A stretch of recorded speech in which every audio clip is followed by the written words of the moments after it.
Y consideran que la postura del régimen de la isla ante el ataque terrorista del grupo Hamas a Israel es otra razón más para que Cuba siga en la lista negra de países patrocinadores del terrorismo. Rolando Nápoles con las reacciones.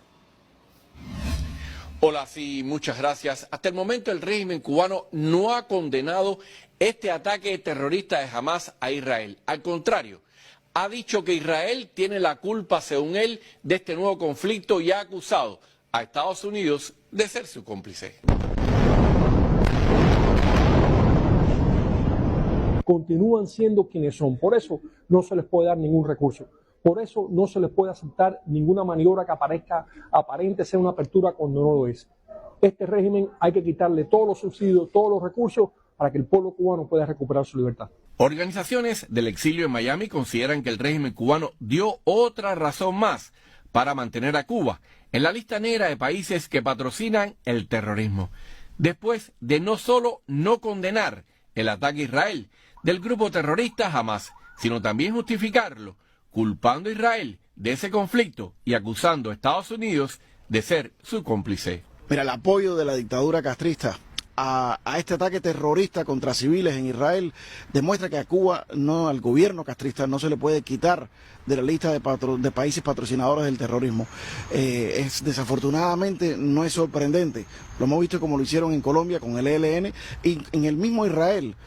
El gobierno cubano tiene un historial muy largo de apoyar a los gobiernos hostiles a Israel. En un escueto comunicado horas después de que el grupo terrorista islámico Hamas lanzara sus múltiples ataques a Israel, la Cancillería del régimen cubano no dijo una palabra de condena a estos ataques, pero sí se lanzó duramente contra el Consejo de Seguridad de Naciones Unidas, exigiéndole que pusiera fin a lo que llamó la impunidad de Israel, país al que calificó de potencia ocupante apoyada por Estados Unidos. La República de Cuba expresa grave preocupación por la escalada de violencia entre Israel y Palestina, que es consecuencia de 75 años de permanente violación de los derechos inalienables del pueblo palestino y de la política agresiva y expansionista de Israel. Es una falta de respeto con la administración, es una burla hacia todos aquellos funcionarios del Departamento de Estado y contra los cubanos que aquí se quieren prestar para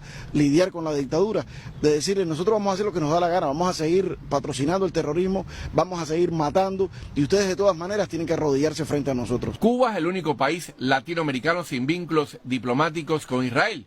Fue el régimen cubano quien lo rompió hace ya 50 años y siempre se ha opuesto a Israel en foros internacionales. En el año 2019, funcionarios cubanos se reunieron en Beirut con el grupo terrorista Hamas, autor de estos nuevos ataques contra Israel. En febrero de este año, otra comitiva de Hamas se encontró en la capital del Líbano con el embajador de Cuba, según reportó el periodista e historiador cubano Álvaro Alba en el sitio digital Martín Noticias. Tenemos que entender que existe un asalto por parte de las naciones totalitarias contra el orden democrático basado en instituciones y leyes que rijan el mundo desde después de la Segunda Guerra Mundial. Y tenemos que tener muy claro de que el régimen comunista de Cuba una vez más demuestra que es parte, por concepto, por convicción, de este bloque totalitario que quiere esclavizar al mundo. La clara postura del régimen contra Israel, víctima del ataque del grupo terrorista Hamas, lo mostró incluso solo horas después de comenzar esta agresión, cuando la propia jefa del equipo de comunicaciones del designado dictador Miguel Díaz-Canel publicara en su perfil de ex, antiguo Twitter, el mensaje de "Viva Palestina libre". Los principales medios oficialistas del régimen mantienen en su cobertura la línea editorial del discurso mediático de La Habana contra Israel y a favor de Palestina, pese al feroz ataque terrorista de Hamas, que ha desatado toda una masacre. Esta justificación hecha en conjunto con Irán y con otras naciones autocráticas es una muestra más de lo que este régimen quiere para el mundo. Y además se enmarca en la participación tradicional de este régimen comunista en las agresiones contra Israel. No olvidemos que hace 50 años este mismo régimen castrista envió tropas, envió equipos para participar junto a Siria, junto a Egipto, en la invasión, en la agresión contra Israel, en la guerra de Yom Kippur. Y por cierto, recordemos que Cuba e Israel no tienen relaciones diplomáticas desde 1973, cuando Fidel Castro rompió esos vínculos diplomáticos e incluso envió miles de soldados cubanos a combatir contra Israel en la guerra del Yom Kippur. Rolando Nápoles, América Noticias.